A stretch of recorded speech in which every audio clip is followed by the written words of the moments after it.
defe naa ne mbay yaa ngi koy jël bu baax.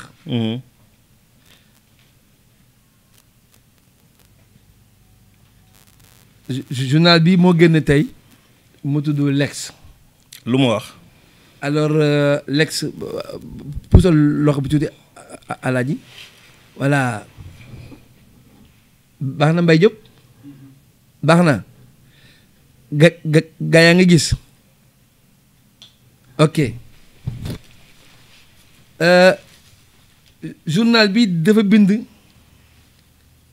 mu def photo suñu sœur Ngoné Ndour mu bind népotisme ou gabegie à la SODAV lii moom ponkalu moo la yii mu ne un musicien empoche 100 millions par bimestre defe naa bimestre mooy 2 mois ah Alaaji waaw mu def ne kon dafay nekk 1 milliard 200 millions encaissés en 2 ans par un seul individu au détriment des autres ayants droit. Cerise sur le micro entre parenthèses la ko def. Il ne verse pas les redevances que doit son groupe de presse à la société. xam nga bu fekkee ne man dama xaw a am tuuti réero ak waa Omar ak Idrissa Diop. ñoom bu ñuy accuser toujours il parle de mon petit frère Youssou. bu journal bi xëyee tey génne lii. dafa mel ni ñoom à peu près am na fu ñu sukkandiku pour di wax li ñuy wax su ma ubbee journal bi ci biir parce que lii du yow du man binduñu ko journaliste bi moo ko bind te moom nëbbatuwul ndax joxe na turam mu daal di wanewaat photo bii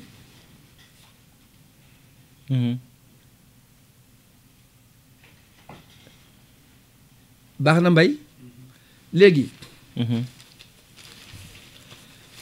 maa yow ajuma ba ajuma incha allah rabi la ñuy toog maa yow rek noonu na nga ko bëggee bul yërëm laa ci waaw bu ko yërëm léegi bii nii duñ ko débattre tey mag yow lii ajuma lañ koy débattre ajuma prochain déet dafal ndànk amuñu temps pour déet ci lu gàtt rek dafa am rek information bu ma la bëgg a jox information boo xam ne exclusivité la waaw exclusivité la acca bisimilah lii journaliste bi bind c'est faux c'est archi faux ah am nga ci droit déedéet du droit damay wax lii nga xamante ni moo am parce que bu fekkee dafa ne artiste bi day toucher 1 milliard 200 par année c'est archi faux parce que de octobre 2016 à 2019 SODAV mi ngi percevoir 2 milliards 500 millions ci biir loolu ma nga répartir de 2016 ak 2019 c'est bu leen fàtte ni SODAV dafa fay 435 millions yoo xam ne ay arriérés yi BSDA la woon donc naka la 1 milliard 200 millions mën a génnee ci 2 milliards 580 millions en 4 ans yoo xam ne SODAV def na ko exercice boo calcul bu simple la. li ngay wax yëpp petit frère am nga ci droit. déedéet du droit dama la coon soo ma woowee da nga may laaj lii. waaw xam nga lii journaliste ko bind. mais moo tax ma la koy expliquer. barki démb la ñu bind nii. waaw damaa gagné marché 50 millions cartes. c'est faux. waaw je suis d'accord ak yow. lii ñu bind nii. waaw mais du ma ci sax wax parce que c'est faux. waaw d'accord mais non di nga ci wax. déedéet c'est faux. non même. nee naa la c'est faux mais am nga droit ne c'est faux Alaaji amul problème parce que yow bindoo ko. xam nga man binduma ko. xam nga coon. répartition par bimestre amul SODAV. par bimestre par 2 mois. kenn du calculer noonu répartition non moom waxu répartition. waaw naka attention dafa ndànk. waaw xam nga liiralu ma lépp. moom dafa soxla ngay liir lépp titre bi rek doy na ma. déedéet waaye moom dafa ne. waaw artiste bi day jaar ci suuf. ñu koy jox loolu. c'est coon xam nga su ma la nee c'est faux c'est faux. mais Alaaji tamit. moom kañ c'est faux duñ ci sax polémique. mais d'accord mais lii moom. bon ok soxla sax ñu ci sori c'est faux. léegi mu ne un grand artiste empocherait 100 millions tous les bimestres. mu ne par les temps qui courent la SODAV fait couler beaucoup d'encre et de salive. loolu moo wax na dëgg ndax moo waral waxtaan bi ñuy waxtaan nii. De par les méthodes de gestion qui sont érigées en règle selon les artistes et ayants droit. Après tout ce qui a été présenté jusqu'ici et qui a valu aux dirigeants de la maison une plainte devant l'OFNAC, voilà qu'on ébruite ce qui apparente à un scandale de trop. Wow. Un musicien bien réputé empocherait en effet 100 millions de francs CFA à chaque bimestre, ce qui reviendrait à plus d'1 milliard les 2 ans. Cerise sur le gâteau, ce dernier, par ailleurs patron de presse, ne passerait pas à la caisse pour verser les droits d'auteur. waaw moom la xam nga boo gisee ma ne la lii du suñu waxtaan tey c'est bien nga lire ko. du suñu waxtaan tey duñ ko sax waxtaanee ci yoon parce que c'est faux man su may waxtaan damay waxtaan ci loo xam ni dëgg la.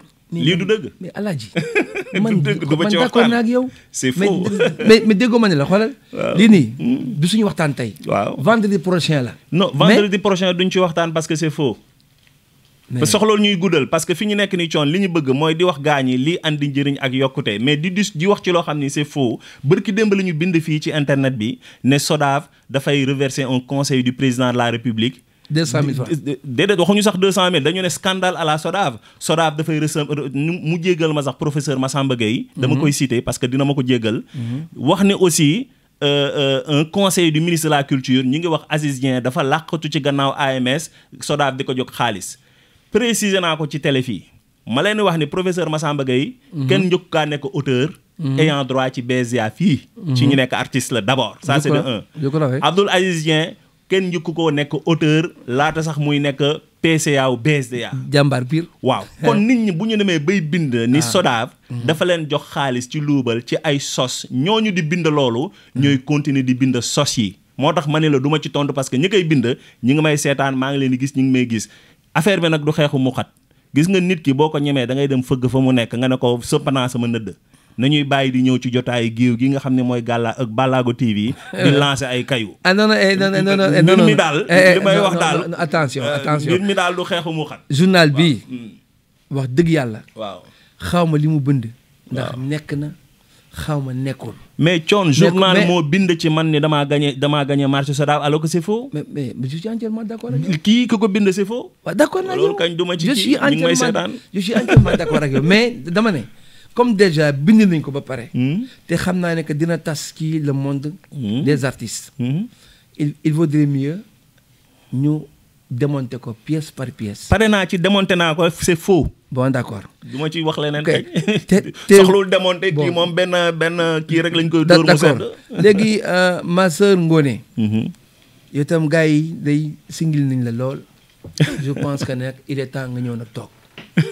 non gaa yi temps yi dafa mel ni dañuy yor usine à fabrication de mensonges mën na nekk gaa ñi li ñuy dupliquer sos moo gaaw nous sommes au Sénégal te xoolal tout est permis mais nag par rapport parce que il met toujours la photo de Ngona la photo de Ngoné waaw sonal nañ ko de toujours en tête Ngoné Ndour léegi nag Ngoné bii mooy dernier appel bu ma lay lancé dernier appel woo naa la defe naa 4 yoon wuyu woo woote woo ne woo sax man nag am naay fulla ji joo xam ne nag dëgg coon yow Ngoné sa jigéen la sa rakk la dafa war a ñëw yow balaa nga koy woo sax ak coono yi muy daj ak liñ koy yëkk yëpp dafa war a ñëw ma ne laata muy ñëw war nga ko sax nemmee ko seet ko xool ko dama ne yaa ngi fàttali ko woowoon naa la fi coon naroon nañ fi ñëw seet si la boobu fekk na yaa ngi tournage je pense Mbour ngeen faussé ma déedéet da nga jàppoon góor gu baax jàpp ma yéen a ma faussé man maa la woo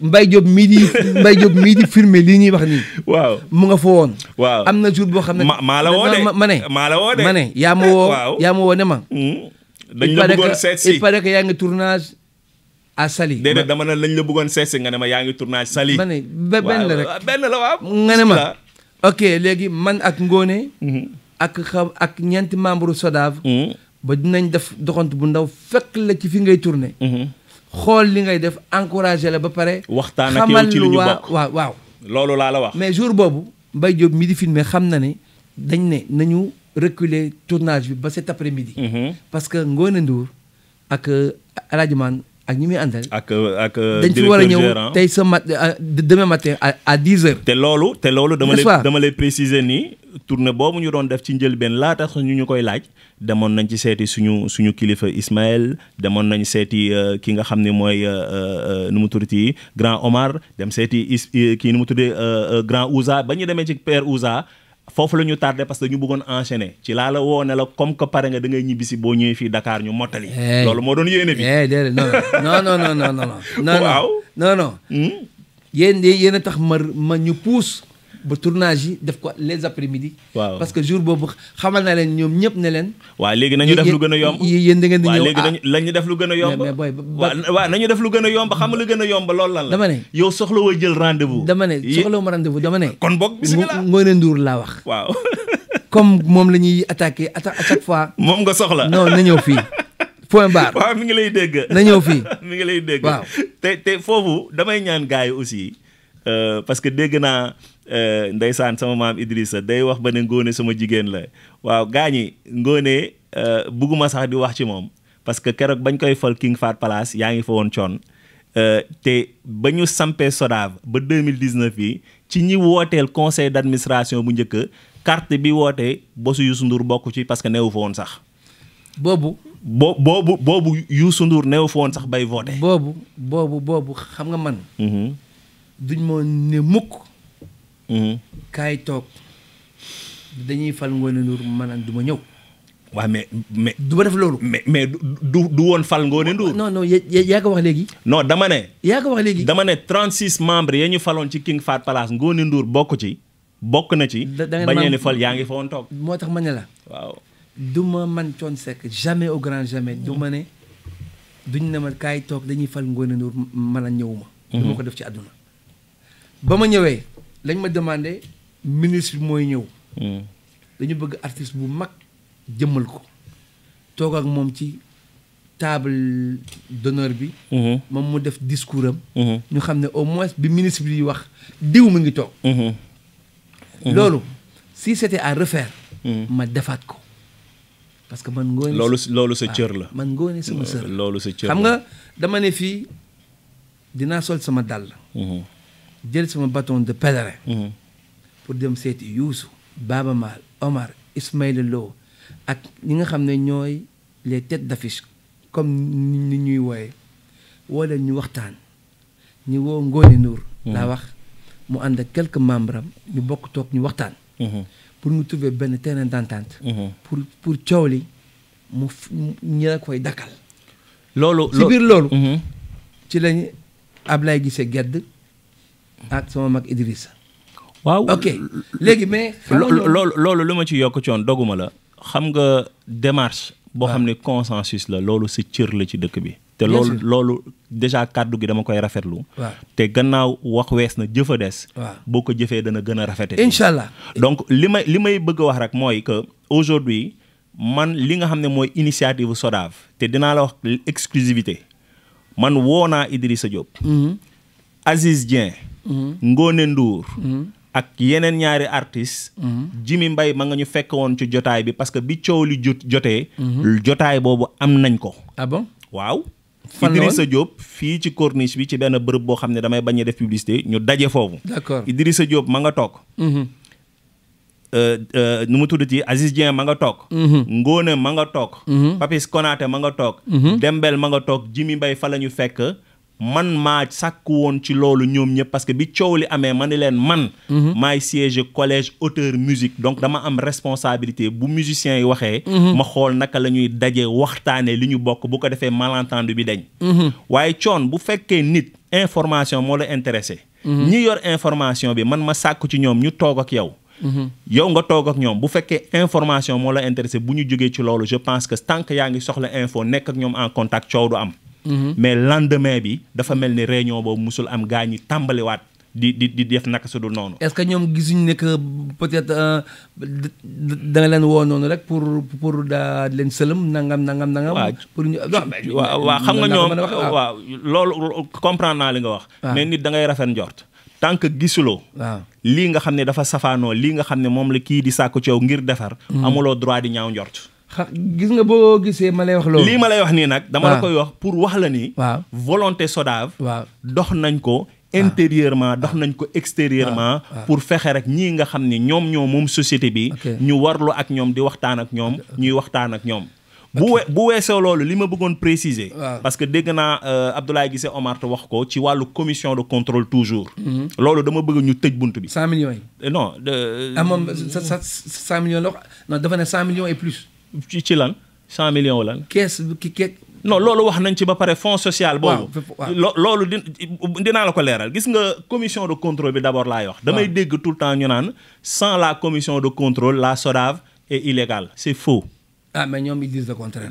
dama la waa déglu ma coon doyen Alioune Tine moom wax loolu de. waa coon doyen Alioune Tine sama kilifa la xëy na il n'a pas eu la bonne information mais dama lay jox la bonne information. képp ku wax ni sans la commission de contrôle la SODAV est illégale c'est faux. lu tax. defal naa non mais ma réplique. non dama yeggali nga. soo waxee damay répliquer. waaw mais di nga répliquer. mais bon d'accord daaneel la. loolu fan laa ko teg. waaw maa ngi ko teg ci loi 5 janvier 2008 ci article bu ñuy wax article 162 dem leen ci loi bi ngeen xool ko article bi dafa wax ni abrogation diverses sont abrogées la loi 72-40 du 26 mai 1972 portant création du bureau sénégalais du droit d'auteur dafa wax à compter de la date de l'agrément de la société visée à l'alinéa 112 maanaam lii nga xam ne mooy loi bi tënk bureau sénégalais des droits d'auteur ngir jox le relais société bi nga xamante ni moo ko war a uutu ndax société boobu mi ngi koy uutoo ci agrément nee nañu à la date de l'agrément lay société boobu di donc amul fenn fu ñu bind ci 36 pages loi bi ne sans la commission de contrôle SODAV mënul exister c'est faux. d'accord yow nag bu la doyen Alioune Tine déggee. du ngeen juboo déedéet doyen Alioune Tine. ah non sama kilifa la je veux dire xam nga information ak ni ñu koy présenter nit ak ni mu ciy exprimer bokkul. doyen Alioune Tine élément bi boo ko joxee dina la wax lu ci xew. alaaji man day jànguma droit. loi bee ko wax man day ba defuma droit. loi bee ko wax de. ginnaaw li ñu desee ci minute 2 minutes la ko wax de léegi. waaw man daal li ma jàpp. ci financement wu kii nga doon wax conseil d'administration loolu Pape wax na ko fi dem bay joxe ay liste naan diw ak diw dañ leen financé. non waxuma loolu. loolu nañ ko bàyyi. na Pape nekk muy bàyyi wax boobu naan dañoo financé diw SODAV en 4 ans. 620 dossiers la traité. mais moom ci 620 dossiers yi dafa mel ni ñeenti nit ñoo ko ci intéressé. te nit ñooñu muy cité fii. gënuñu ko nekk moom gënu leen nekk artiste c'est d'abord des artistes dañu am droit pour demander sur le fond parce que kii bi moo ko wax article 110 de la loi. amul problème. non non coon xaaral rek damay jeexal rek. Article 110 moo wax mission des sociétés de gestion collective peuvent être créées par le titulaire de droit d'auteur nee na mën nañu créer société de gestion collective nee na pour ngir lan mu ne négocier répertoire bi ñu ko dénk maanaam di négocier ak ñi nga xam ne dañuy exploiter répertoire bi benn ñaar mu ne percevoir redevance maanaam di jël li nit ñi di fay di ko dajale ko séddale mais 3 dafa bind de financer des actions sociales au profit de leurs membres loi bi dafa ne mën nañu financer des actions au profit des membres de la société. mais pourquoi mënuñu financer aussi au profit des artistes. mais les artistes sont des membres. moom la laa bi wax membre. bon kay membre yi kañ mooy ñëpp. ok kon nag xoolal. kon membre ba pare non 4e bi li ci gën a important 4e bi mu ne de mener et financer des actions culturelles. loolu dafa bokk ci ay prérogatives. ma ne je vous prends au mot. kon boog Pape. non Pape noppalul Pape. foofu ngay téye foofu ngay jàpp baaxut bàyyi ko. ma ne foofu sedd na. ma ne dama lay jàpp au mot. waaw comme noonu la. man Thione Seck dinaa demander financement. ce droit là. parce que j'ai le grand projet la CEDEAO en cœur boo xam ne culturellement. mais grand boobu ñëwagul ba noppi. dama ne la man. waaw demandé ko ba noppi. man demandé wu ma. waaw ce droit là. nga demandé d'accord naa loolu moom. non loolu moom xam nga faram-fàcce moo indi. mais grand bu demandé ay kii ñun suñu doole bëriwul de. ma ne demandé ay kii ñun ay 200 000 ak 100 000 la ñu mën joxe de. man duma soosaariko. non man dama dee 200 000. AMS bii ñuy tudd fii ci télé bi. dama ne ci télé bi. seen 20 ans yi 300 000 lañ leen jox. dama ne man sama projet bi moo mën naa cas la AMS. waaw Thione parce que man je parle de toute l'Afrique. waaw Thione léegi nag yow waaw bu ñu la joxee fonds social bi yëpp nag. du sotti ma ne yow daal xale booba ñëw mais. waaw. damay lancer waat appel Abdoulaye Guissé Omar ñëwal ñu waxtaan. Idrissa Diop ñëwal ñu waxtaan. émission bi léegi mu jeex waaye xam naa ne petit frère xam naa ne ñoom liir nañ ko c'est sûr. buñ ci yàgg ndax du dëgg xoola d'accord naa mais xam naa ne lii xam naa ne lii ñoom liir nañ ko. xam naa ne am nañ ko. te xam naa ne segam dinañu ñëwaat buñ ñëwaatee aussi xam naa ne ñoom lii. waaw duñ ko bàyyi mu jàll. waaw léegi ñoom bu ñu ñëwee lii. waaw nañ la jox turu kan la ñaata la montant bi kañ ak kañ xam nga nit booy wax dara ni jaam yàlla yi def da nga andi jëslaay bi. fii sax maanaam fii sax petit frère. waaw article bi ça a été signé par quel nom monsieur Abdou Diaw. Abdou Diaw bu fekkee moo signé article li mu bind c'est faux. ok benn journaliste bu tudd Abdou Diaw moo ko bind. journal bi ki ko bind Abdou Diaw li mu bind c'est faux loolu kañ du ma ci kii. Ngoné yaay PCA bu SODAV. Je le redis devant un des membres de la commission, n'est-ce pas? Non, là. Wala du conseil d'administration. Du conseil d'administration. Alors, bu ñu nee artiste boobu dafa nekk président groupe de presse artiste la bu ñu xam sur tous les plans ba pare ñu bind ñu faram-fàcce ne ne que jox nañ ko sax ay nit yu mu nommé ci ay postes culturels loolu ku doful xool ku naanul ndox mu tàng jër ba sa biir di bax di nga xam ne kii di bind article bi il parle de Youssou. ok léegi ginnaaw yoo nag yaa ne foofu man kenn rek mënuma défendre nag Youssou ndax gars yi may bëgg a ŋàññi ñu ngi may envoyé un message naan ma mais regarde-moi ça. waaw xanaa Youssou dana jox xaalis. mais xool taxawal. Thione non taxawal. non xam nga lii day jël temps bi ci waxtaan bi nga xam ne. pare na xoolal non émission bi moom jeex na mën naa la may rek ba benn minute parce que ñu ngi may jox signe. mais quand ils vont jusqu'à dire que mais xanaa Thione Youssou daf ko jox xaalis mais ça c'est quoi ça. waaw moom laa lay wax gis nga loolu dafa bokk ci li nga xam ne mooy problème mu Sénégal c'est-à-dire teel la rek damm na. waaw Thione dama lay wax li nga xam ni moo am man ñëwuma fi toog di waxtaane sama bakken dama ñëw pour waxtaane li nga xam ne moom laa gis moom laa xam moom laa kii. gëm naa la dama ne. waaw lii ñi koy def ak ñi nekk ci gannaaw xeexu mu xat la ki ñuy waxal xam nañ fi mu dëkk xam nañ fi mu nekk te ñun du ñu nangu ñuy jël SODAV di ko xeexee contre Youssou parce que ça n'a rien à voir. moi non plus artistes yi ñoo ko moi non plus. Youssou n'a rien à voir avec la SODAV. ñi nga xam ne dañooy wax ci waxu Youssou xam nañ fi mu dëkk xam nañ fañ koy fekk. affaire bi nag da ngay dem foofu samp sanaan. mais nag li ma bëgg a jeexalee mooy. mais nag oui non dama bëgg nga lancer message Thione dama bëgg nga lancer message. parce que tey ak Covid bii ñu nekk nii. SODAV am na plusieurs difficulté te difficulté yooyu mu am bokk na ci maanaam récupérer li nga xam ne ay bor yu ñu ko ameel la te keroog dégg naa la fii ak Daniel bi ñuy wax ci wàllu bi nga xam ne moom mooy bor yi artistes yi amee ba nga ne sax yow yaa ngi commencé fay dama bëgg nga wax artistes yi aussi 435 millions yi nga xam ne 400 et quelques millions ñu xamal société bi ñoom i tamit nañu xool naka la ñuy fexee ñu aussi ñuy rembourser de manière progressive. man en ce qui me concerne man yàgg naa fay waaw man saa bu ñu ma fayee dañ may retirer na ne ma lii ci bor bi la. d'accord waaw beneen bi jeexal beneen bi may jeexal nag mooy sama maam Idrissa dama koy ñaanal yàlla bàyyi ko fi ba ci kanam a kanam. waaw parce que wax dëgg yàlla kilifa la na liggéey na lu nekk. ci artistes ci Sénégal. te man mii di wax ak moom.